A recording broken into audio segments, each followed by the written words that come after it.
Good morning, students. Today we are going to start our second poem, Mother's Day, written by Shiv K. Kumar. First of all, we have learnt about Shiv K. Kumar. Shiv K. Kumar was born in Lahore in 1921. Shiv के कुमार जो थे उनका जन्म हुआ था लाहौर में 1921 ईस्वी में. He had his education in different institutions in Lahore. Lahore की ही अलग अलग संस्थाओं में उनकी जो शिक्षा उन्होंने ली थी, प्राप्त की थी. He taught English literature at Osmania university Hyderabad. उन्होंने जो अपनी अंग्रेजी भाषा की साहित्य था वो पढ़ाया था. कहाँ पर? ओस्मानिया यूनिवर्सिटी जो कि हैदराबाद में है, उसके अंदर. He retired as the Vice Chancellor of the University of Hyderabad in 1980. 1980 में हैदराबाद की जो यूनिवर्सिटी है वहाँ से वो वाइस चांसलर रिटायर हुए थे, या हम बोलते सेवानिवृत्त हुए थे. He has been a visiting professor in several universities abroad. विदेश की कई यूनिवर्सिटियों में विजिटिंग प्रोफेसर के रूप में, यानी जो जाकर वहाँ पर जाकर लेक्चर देते हैं, उनके रूप में वो कई जगह पर जाते थे लेक्चर देने के लिए. His poems and short stories have appeared in several international journals and have also been translated in several Indian and foreign languages. उनकी जितनी भी कविताएं हैं और लघु कथाएं हैं वो छापी गई, प्रिंट की गई. कहाँ पर? जो कि अंतर्राष्ट्रीय जर्नल्स से, अंतर्राष्ट्रीय जो रसाले थे उनमें. And have also been translated, और उनको संकलन किया गया, उनको मतलब उनकी भाषा में परिवर्तन किया गया. बहुत सारी कहाँ पर? इन सेवरल इंडियन एंड कुछ बहुत सारी भारतीय भाषाओं, जो अलग अलग भाषाएं हैं उनमें, और विदेशी भाषाओं में इनका संकलन किया गया. इन 2001 में ही वॉज अवॉर्डेड, उन्हें सम्मानित किया गया Padma Bhushan for his contribution to literature. किस लिए उनको सम्मानित किया गया? उन्हें सम्मानित किया गया पद्म भूषण के साथ उनके साहित्य को, लिटरेचर को जो उन्होंने कॉन्ट्रीब्यूशन दिया, जो योगदान दिया, उसके लिए उन्हें सम्मानित भी किया गया. कब? 2001 में. आगे है बेटा,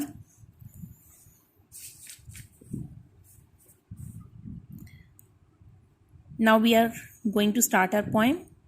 We do it differently in this dark continent, not just once a year. A string of superior verses ensconced in a bucket shaped like a Chinese house of dreams.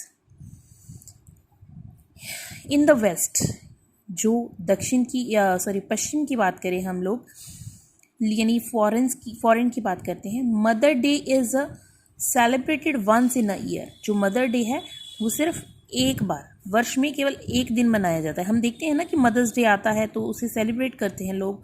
वे ये कहाँ का कल्चर है? ये विदेश का, यानी पश्चिम का कल्चर है. ऑन दिस डे चिल्ड्रन, बच्चे क्या करते हैं?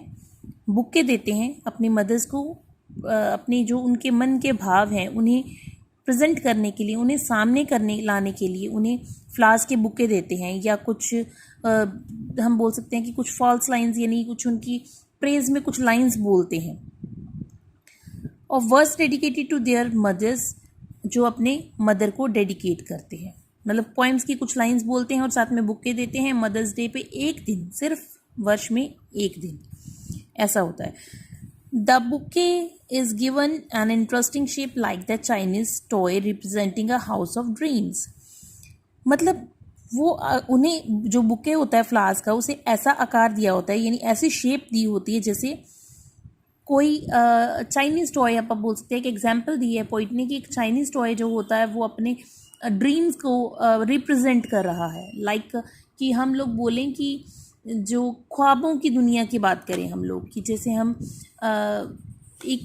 हम कह सकते हैं, अगर हम नॉर्मल लैंग्वेज के अंदर बात करें तो ये एक प्रकार का शोशेबाजी हम कह सकते हैं, ऐसा लगता है वो. आगे है, but in India which the European call a dark continent.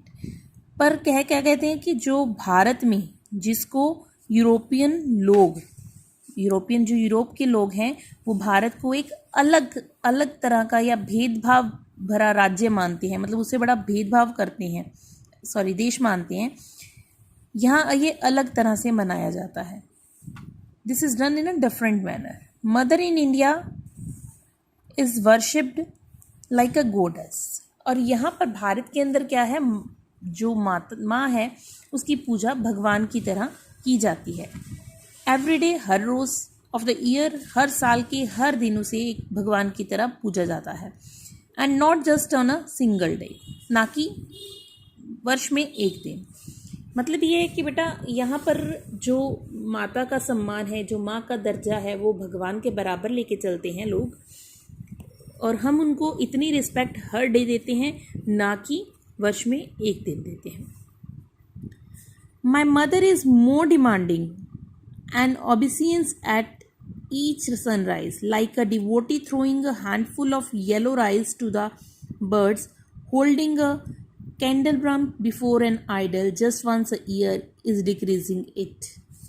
इसमें क्या बताया गया बेटा, an Indian specially a Hindu mother, मतलब एक भारतीय माँ, स्पेशली एक हिंदू माँ, जब हम मतलब स्पेशली हम बात करते हैं एक हिंदू माता की, is more demanding than a mother in the west. जो पश्चिम की एक माँ है उसके कंपैरेटिवली, उसके तुलना में जो भारतीय माँ है वो ज़्यादा आशा रखने वाली होती है, डिमांड ज़्यादा करती है, उसे एक्सपेक्टेशन ज़्यादा होती हैं, कि वो एक्सपेक्ट करती है कि जो उसका बेटा है वो हर रोज़ क्या करे, डिमांडिंग, उसकी जो मदर है वो ज़्यादा डिमांडिंग है, ज़्यादा एक्सपेक्टेशंस रखने वाली हैं कि उसका जो बेटा है वो क्या करे, हर रोज़ सूर्योदय होते ही अपनी माँ के आके पैर छुए, ठीक है, और उसके सामने सिर झुकाए। और इसमें क्या है, like a devotee throwing a handful of yellow rice to the birds. और कैसे लगता है ये ऐसे लगता है एक पुत्र को एक पुजारी की तरह कार्य करते हुए, काम करते हुए, हर रोज़ पक्षियों की तक को पके हुए पीले चावल एक धार्मिक कर्तव्य के रूप में डालने पड़ते हैं। वैसे ही जैसे वो एक पुजारी को पक्षियों के पेट भरने के लिए जैसे उसके सामने चावल डालने पड़ते हैं, वैसे ही एक माँ की इच्छा होती है कि जो उसका पुत्र है, जो उसका बेटा है, वो उसके सामने हर रोज़ झुके और उसके पैरों को छुए। Holding a candelabrum before an idol just once a year is decreasing. तो इसमें क्या है बेटा, जो एक पुत्र है उसे बड़ी मतलब अपने मन से, श्रद्धा से अपनी माता के चरणों को स्पर्श करना पड़ता है। कैंडल ब्रह्म क्या होता है, वो बोलते हैं बेटा जहाँ पर मोमबत्तियाँ जगाते हैं, जलती हुई जो मोमबत्तियाँ होती हैं उन्हें बोलते हैं कैंडल ब्रह्म।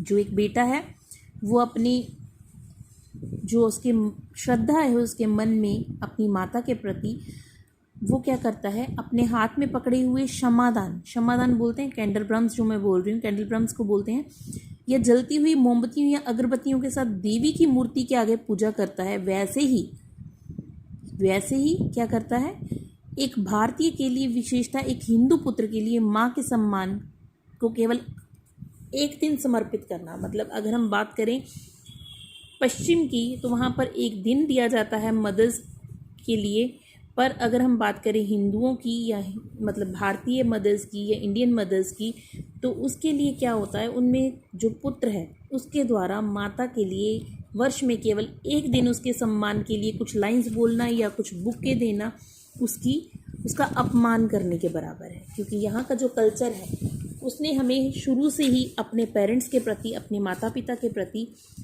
हमारे मन में श्रद्धा भाव हमारे कल्चर ने हम में भरे हैं। तो हमेशा हम जो हैं हमारे जो पेरेंट्स के सामने बच्चों का सिर झुकता ही झुकता है। आगे है, Whenever I see a caterpillar slouching towards a pansy's eye, on hear an astral's voices in a wind's hole, invoke my deity sometimes twice a day. इसमें क्या है, पोइट बात कर रहा है कि जब भी वो एक इंसेक्ट होता है बेटा, कैटरपिलर जो है वो एक इंसेक्ट है जो कि जड़ी बूटियों पे चलने वाला कीड़ा होता है, या जिसे आप वो बोल सकते हो, क्या बोलते हैं, जैसे शहतूत पे होता है जो कीड़ा, जड़ी बूटियों पे, पेड़ पौधों पे जो कीड़ा रहता है उसे बोलते हैं, ठीक है। इसमें क्या बताया गया है, कैटरपिलर की बात करी गई है इसमें। Towards the top of a violet flower of the world mother comes suddenly to his lips. कहते हैं जैसे वो फूलों पे जाता हुआ कीड़ा देखा जाता है, उसके होठों पर माँ शब्द अचानक आ जाता है। जब वह बहुत तीव्र वायु चलती है तो ऊंचा चिल्लाने जैसी ध्वनि उत्पन्न होती है। मतलब जब वो वहाँ पर चल रहा होता है तो अचानक से उसके मुंह से माँ शब्द निकल जाता है जब बहुत तेज हवा चल रही होती है, क्योंकि उसके मन में एक डर होता है उसको हर्ट होने का, उसको दुख पहुँचने का, उसको चोट पहुँचने का। तो उसके मुंह से क्या शब्द निकलता है, माँ। He is terribly afraid. Once again, the cry of "Oh mother" escapes his lips. The word "mother" comes to his mouth as the name of some god or goddess whenever he feels afraid. इसमें बताया गया बेटा कि जब भी हमारे मन में किसी तरह का, किसी भी बच्चे के मन में किसी भी तरह का कोई डर होता है तो पहला शब्द जो उसके मुंह से निकलता है वो होता है माँ, ठीक है। Thus he may remember his mother twice a day or more. इसी प्रकार से वो दिन में कम से कम 2 बार या 2 से भी ज़्यादा बार अपनी माँ को याद करता है और भगवान की तरह पूजता है। जब हमें कोई डर होता है हम भगवान को याद करते हैं, पर जो एक भारतीय बच्चा है वो अपनी माँ को पहले याद करता है। And not just once a year on the mother's day, ना कि एक दिन जो कि साल में एक दिन, बल्कि दिन में ही 2 से ज़्यादा बार वो जो भारतीय बच्चा है अपनी माँ को याद करता है। It's all about the poem. If you have any confusion or any doubt you can text me or you can call me, and you have to do MCQs of the poem and central idea of the poem. MCQs भी I think नहीं है इसके, आपको सिर्फ इसका central idea करना है। Central idea का मैं आपको अभी पिक भी साथ में सेंड कर दूंगी बेटा। अगर फिर भी आपको कोई कन्फ्यूजन या कोई डाउट रहता है तो आप मुझे मैसेज या कॉल कर सकते हो। Thank you students, have a nice day.